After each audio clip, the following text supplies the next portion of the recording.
Hello, welcome to another Sonic Lab presentation. We've got Luke Edwards, who's come down from Korg to show us the new King Korg synthesizer. He's very kindly come, even though I'm full of cold. You'll probably detect a bit of sniffing in the background. I'll try and keep it to a minimum.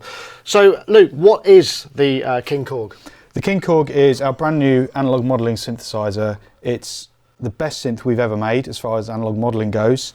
And what's great is it has a real character of its own sonically, and it's got loads of real-time control, so you can really get in there and tweak all the individual parameters very easily. So it's got a similar form factor to the SVP and the pianos that you've done, the kind of long, thin. Yeah, it's a similar shape to the Chrome, which we just launched, but very different internals. So the synthesis engine is completely separate. It's something completely new. Is that something right? Completely new? Yeah, it's based on some of our other synth, but it has a real character of its own, which I really like, actually. Let's have a quick listen. You've got a little piece you can play to get us going, right? Let's do it.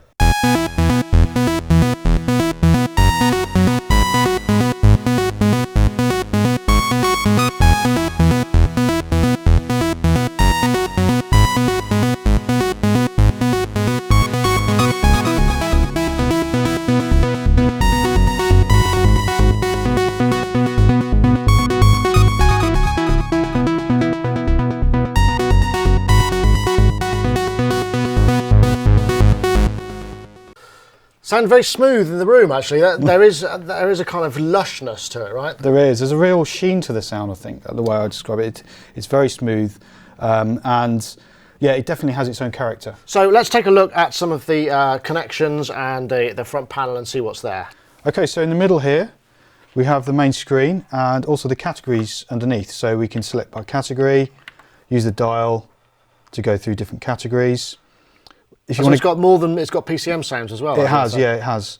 And they're all under sort of strings, piano in the right categories here. If you want to go any deeper, you just press page, and then you can see all of the parameters in there if you want to go really in depth. But to be honest, most of the controls have their own hands-on control anyway, which is great. You've also got favourites. So you've got 5 banks of those, A, B, C, D and E, where you can select which one you want, and then these become your favourite sounds. So great for live and also in the studio. Geared up for performance. Absolutely, yeah. You've then got your oscillator section, which is here. So you have 3 oscillators, which you can select via this button. So that's whichever one is lit, that's the one that's selected. Oh, there's a nice AMOLED display there, right? Yeah, you've got dedicated display for your waveform and also for your filter. So each oscillator can have its own waveform, but also there's 2 timbres, A and B, each of which has 3 oscillators. So in total, you can actually have 6 oscillators. Actually, I've got some questions here that were very kindly posted by our users. And Gregory wants to know, it says 3 oscillators, but there are sort of 5 and more mentioned at places. Yeah, that's because each waveform can actually have more than one wave in it. So for instance, if I just scroll through here, you've got things like dual waveforms, like dual triangle wave, square wave, and also unison ones, which actually have up to 5 waveforms even on one oscillator. So that's where that comes in. Do you get control of the spread and the detune? Yeah, exactly. Okay. That's the idea. You also, of course, have different timbres, so you can do layering and split as well. Right, okay. Also, everybody's obviously wanting to know about the filters, because you've got lots of multi-mode filter going on there, right? Absolutely, yeah. And this is a very exciting part of the King Korg, because we've actually modelled, as well as our own classic filters, some very famous other manufacturers as well. So for instance, we have the King Korg's own filter, so it has its own character, and that one's based around the radius. Then you've got the MG filter, the Moog, modelling the Moog filter from the 70s. P5 is the Prophet 5. OB is the Oberheim. MS-20, our own MS-20 of course. And then the acid one is based around the Roland TB303. So they all have very distinct characters, all these different filters. And you also have high-pass versions of them all and band-pass versions of them all as well. It's a single multi-mode filter, It's a single multi-mode filter, correct. Okay. Yeah. And then finally onto the envelopes. Yeah, then you've got the envelopes over here. So you've got two LFOs first of all. One for filter, one for pitch, which you can just set the destination here and set the frequency, the intensity, using the controls. And then you also have 2 envelopes as well, one for the filter and one for the amplifier, and these are the ADSR controls for that. So, I mean, I can see that there's not all the parameters there. You haven't got the wave shape and stuff. So, how much sort of menu diving do you have to do to get deeper? Yeah, there's a little bit. If you do want to go any deeper, then you can, like I said, use the page controls to go through all there. But most of the things you need to do are here on the panel. That's the idea and the concept of the King Korg, really. And several people have been asking about VST editor, Steve Cresshead, via the comments. Thanks, Steve. Is there going to be an editor for accessing those deeper functions as well? Yeah, possibly. At the moment, there's a librarian which is available, so that's a way to manage the programs that you've made and also save your favourites. So we're hoping that there might be an editor somewhere down the road. Yes. So let's take a look at the effects. Yep, you have three insert effects here. So you have the pre-effects, the mod effects, and the reverb delay blocks, and they're all assignable to one or the other or both of the timbres just by pressing the button there. Oh, so quite complex routing then. Yeah, it's quite nice. Or you can just turn it off by pressing it again. So it toggles through those, and then you just select the effect that you want. Oh, it looks like Predator, doesn't it? Yeah, it's very Predator-esque, yes. And then you have parameters for each effect by using the knobs underneath. Again, some of the deeper functions you get in via the menu, right? That's right. And this is a similar concept we've used on our SV1 stage vintage electric piano. And people kind of like that hands-on control. So finally we've got Chubin EQ, right? Yep. These two settings are what we call global settings, which means they're not stored in the program. Everything else is. They're sort of just real time, yeah? That's mainly because it is a full analog tube. So it's not a digital thing that can be stored that way. So we can adjust the amount of drive. So if you just want to add a little bit of warmth or colour to the sound, use it at a low level. Or if you really want to drive it and get a bit more of an aggressive sound, you can tweak it right up, and you can even boost it as well to really go for it. And you get a nice visual representation via the light of how much drive you're giving it. That's the only digital bit though. Yes, absolutely, yeah. It's a light bulb. Let's take a look at some of the connections then. What's going on here? Okay, so you've got the power connection, then you've got the microphone input, because you can obviously use it as a vocoder if you want to. Audio left and right out on jacks, then you've got two pedal inputs as well, one for damper and one for a switch or a pedal. And then you've got CV and gate. Oh, I didn't expect to see that. Yeah, which is quite an interesting one, so we can connect analog gear to it and control it that way. And then you've got MIDI in and out, as you'd expect, and also USB to connect it to a computer. So the first thing I really want to hear is like what the building blocks are, what the oscillators and the waves and the filters in their raw state sound like. Cool, yeah, have a go then. Oh, okay, right. So I've just got a saw wave here on its own. Yep. I'll just scroll through pulse. And we've got some other duals. Oh, that's interesting. You can not only detune it, but you can set it like a harmony as well. Yeah. Or not, in my case. Which is actually great because it means it frees up other oscillators where you would normally need to do that. Yeah, so this again, we're just listening to one oscillator. So yeah. if I go down to it, and then maybe switch one on for the... So this is just two. Yeah. Let's try and dial a third one in. Right, so that's quite beefy actually. Yeah. That sounds like it's got quite a lot to offer. So if we now just come back to a filter. It's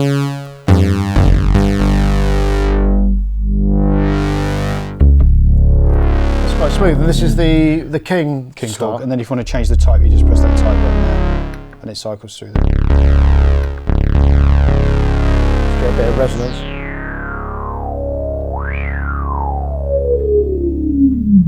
Oh, that's impressive. It's got it's not stepping, is it? No, it's not done, no aliasing or anything. That interpolation got that sorted out. Yeah. Nice. So I think really now we let you do your thing. Let's hear some more of this prepared sounds. Yeah. Okay, so we've got some examples of the different filters we've got inside. First of all, the King Korg filter itself.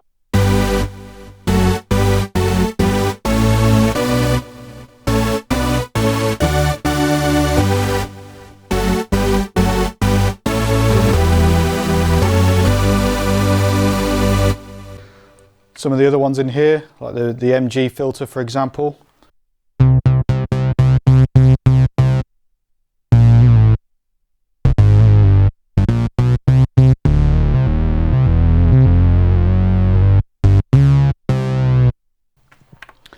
And the Prophet 5.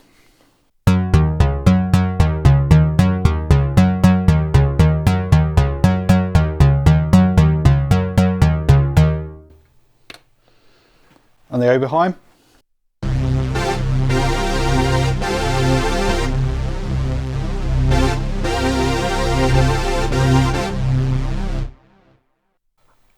And our very own MS-20.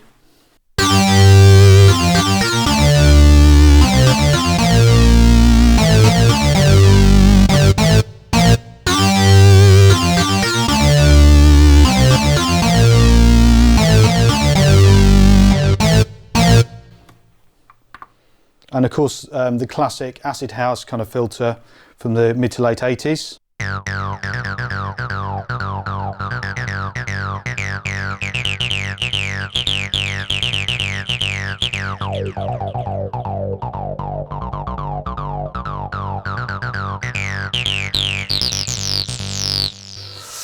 Right, I can hear quite a lot of routing. A bit of Josh Wink there, was that? Yeah, it was, yes. I can hear a lot of routings going on that I can't see on the front panel here. So what's going on? Yeah, we have this system in here called virtual patching, which some Korg users will already be familiar with.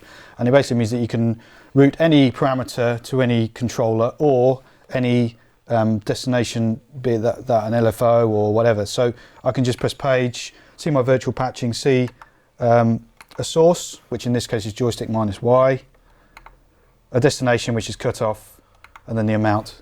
And how many slots are there? There's six virtual patches per timbre. So, oh right, so you've got, that's quite complex. Yeah, so you've got a lot of stuff you can get going on with. Yeah. So we've heard some sort of mono-y stuff. Like, how about some pads? Yeah, there's some really nice pads in here. This warm pad is nice.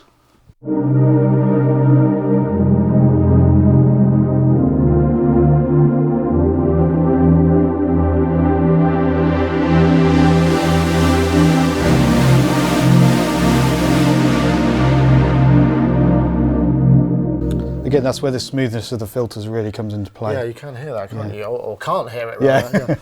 Yeah. So we had some other questions in. I mean, people are very keen to hear what the PCM sounds, because obviously it's a performance-based.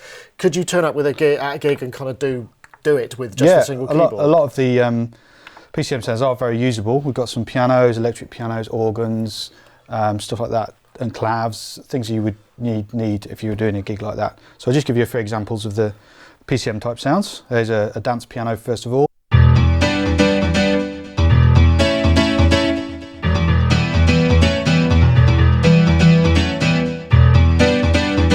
That's just O1W, isn't it? It is, pretty much, yeah. Stuff like organs as well, taken from the M1.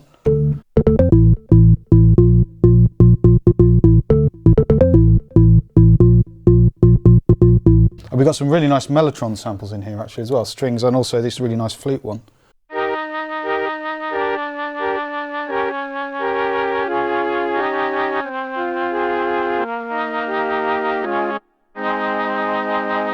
That's crusty. Yeah.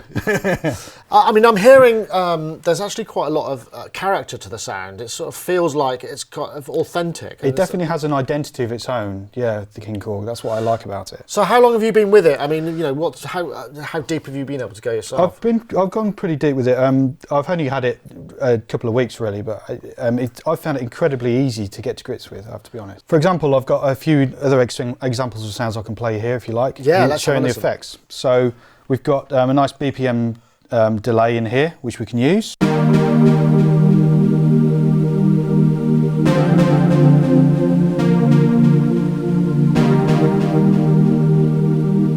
that's obviously syncable via MIDI as well if you want to sync the BPM. What's nice about the effects are you can just dial it in yourself, turn it on and off by pressing, and then affect the amount of drive in this case, for example. So I've selected some distortion here.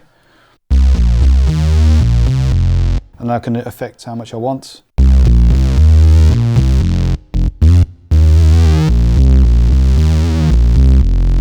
And of course we've got the tube as well.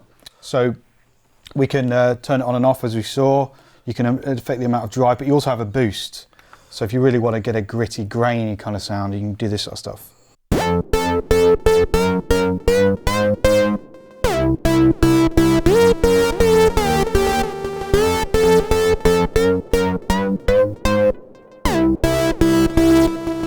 That's those kind of effects side of things. Is there an arpeggiation and presumably all of those kind of things? Yeah, there's an arpeggiator built in.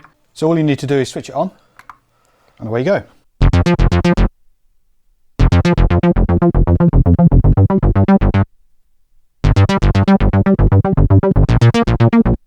So accessing the patterns and that sort of things, that's pretty straightforward, right? Yeah, it's just holding down Shift, press Arpeggio, then you're into the menus.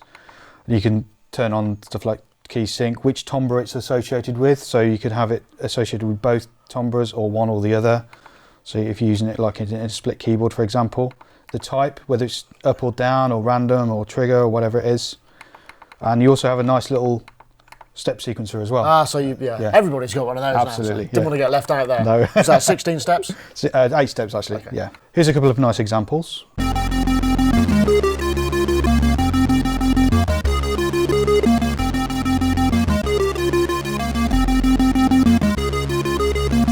What I really want to hear though is obviously we know that it's got CV gate. Yeah.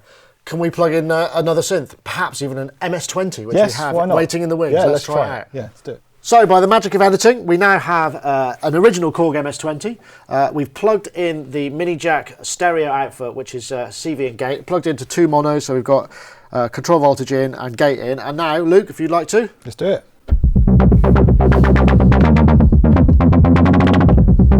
So, it does work, you can hear it. And if you want an MS-20, you can wait for the Mini, because it's exactly the same, so available in stores near you. But what's cool about this is you can set this up, because the MS-20 doesn't have standard, it's hertz, volts, or volts, I forget which way around it is, not Eurorec format, but you can actually change that in here. You can actually change it in the menu. It has various different parameters you can change. It's in MS-20 mode here, but we can change it to, say, monotribe to work with our own monotribe, or you can even put it into a custom mode and then change the scaling to whatever you're using it with. So it should work with pretty much anything out there. So that's a handy extra feature. Yeah. Okay, there is one more question. What's that? I don't know if you can see here, I have, this won't hurt a bit, it's a gooseneck from another well-known vocoder-enabled keyboard, and we got a question from Curious, who just wanted to know what's the vocoder like. So if I hold this, then you can perhaps play a couple of examples. Here we go. King Korg, King Korg, this is the King Korg on Sonic Space. So that's like a choir type one. Also got the robot voice. King Korg, go and check it out in a store near you. Excellent. So, how many bands? Do you know stuff about the bands and what have you? 16 band vocoder, yeah. And there's quite a lot of stuff you can go into the menu and actually choose the modulator, gate, and the thresholds, and it has its own filter and everything, and the format shift as well. So. All right, great. Well, Luke, I want to thank you very much for coming down. It's been a pleasure to have a look, and I must say, I'm quite impressed by this so far. From what I hear, it's one sort of expects a keyboard that has, you know, performance and synthesizer, not to perhaps have as many kind of cool features as this. So, what's the availability and pricing? Availability, it's in stores right now, and they're retailing for $9.99. So that's UK pounds. UK pounds, yeah. Okay, thank you very much. Thanks for coming down. Cheers. Okay. Oh, one last thing before we go. I just want to say thanks to everybody for leaving your questions and comments below in the previous news item about this upcoming presentation. So thanks again.